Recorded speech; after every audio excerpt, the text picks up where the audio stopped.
Sister Annabelle, we're here to talk about your autobiography, True Virtue, The Journey of an English Buddhist Nun. And near the end of the book, there was a sentence which I loved, which I just wanted to ask you about, and it says, "It is an enormous privilege to be able to sit still and do nothing, to walk in the present moment and to touch something that is ineffable."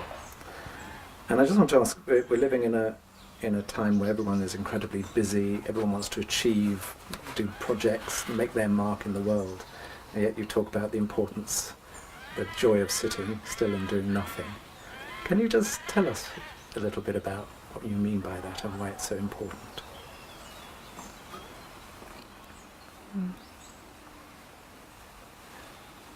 I think also in the beginning of the book, I talk about the time when I was in the university, and I also enjoyed very much sitting still and doing nothing.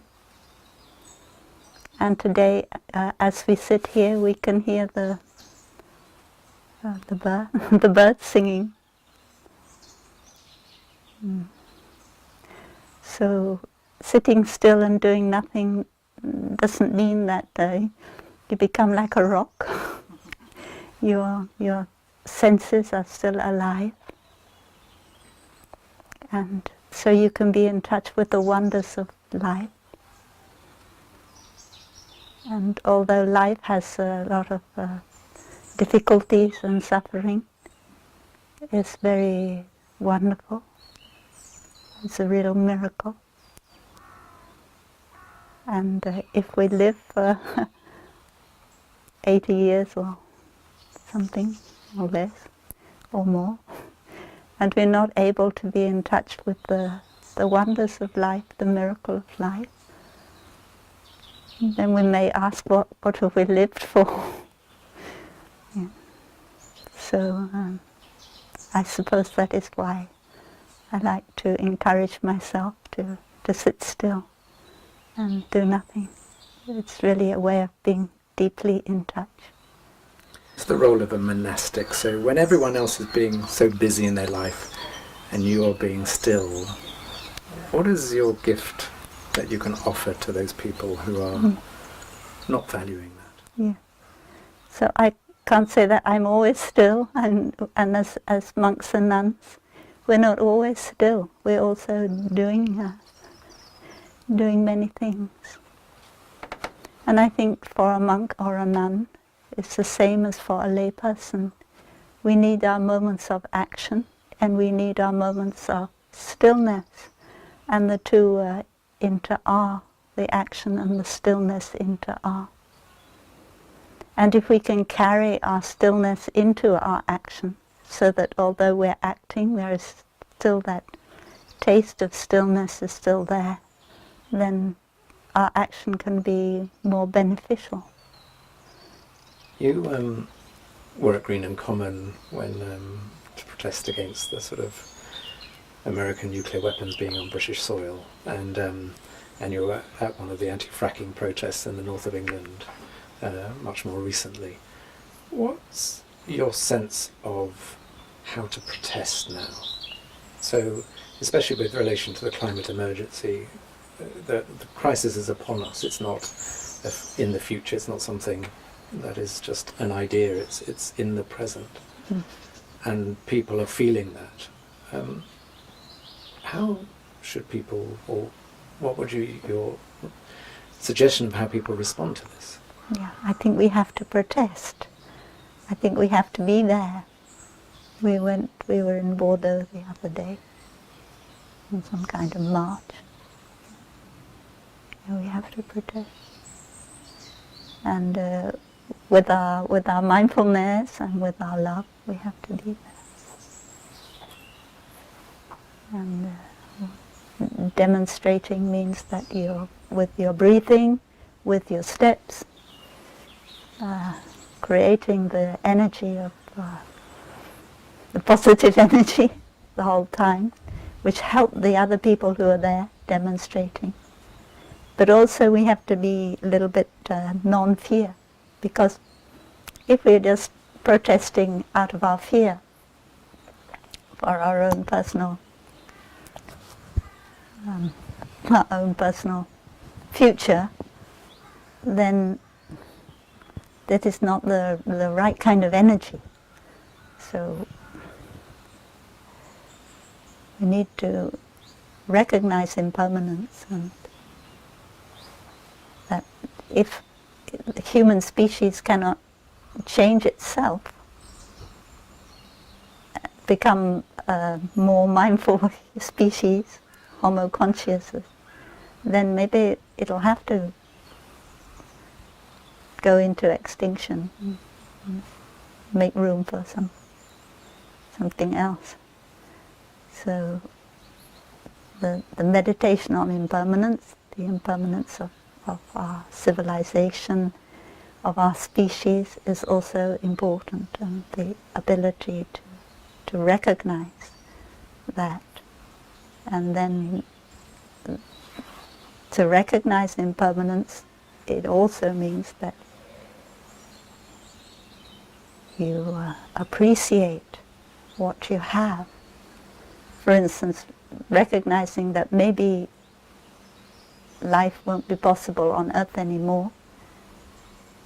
We have to recognize how wonderful life on Earth is now, and be in touch with all the wonders of life right now, because they're impermanent.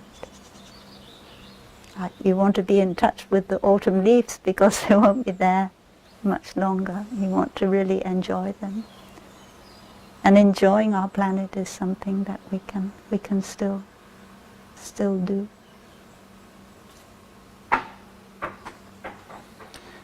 And with the youth climate movement, alongside that there's a lot of anger. Yeah. And I think when you were up at the anti-fracking protests, one of the things you were doing there was helping people to deal with their anger and not to take it out on the police or on the authorities.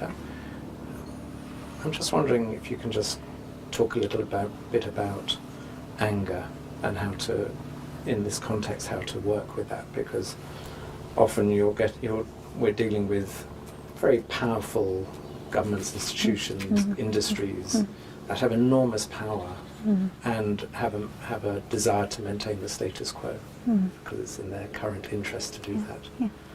And there's enormous anger at the powerlessness in the face of that. Yeah. How would you suggest people deal with that? Yeah. Sometimes we get angry with our governments, but we should also recognize that they're there because we're there. And sometimes we think, oh, that particular person, like Mr. President, is can be the object of our anger because he said something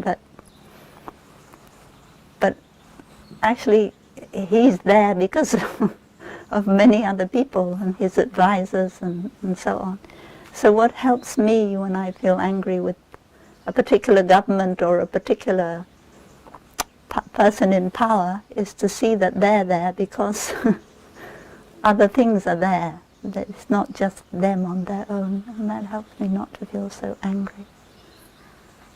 And people who are making money out of unrenewable fuels, because they find their happiness out of their success. Making money makes them happy, but it's not real happiness, and they miss out on the real happiness. So how can we help them to find happiness in other ways?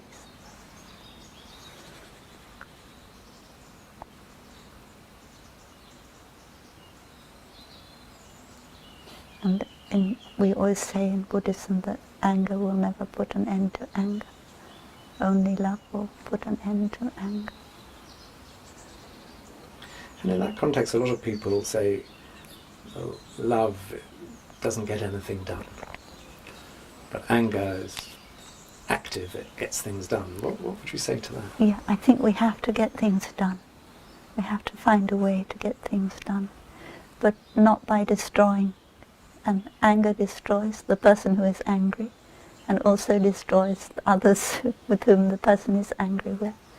And even doctors will tell you that getting angry is not good for you, not good for your body, not good for your mind. And being angry can become a habit. If you don't take care of your anger, you can make the seed stronger and then it'll come up more. So we've seen that anger is not good for us. When we're angry, we're in hell. We can be burning in hell. But we have to get things done. That's true. We have to. And our motivation is that we don't want to suffer. We don't want others to suffer. I think that's a good enough motivation already. And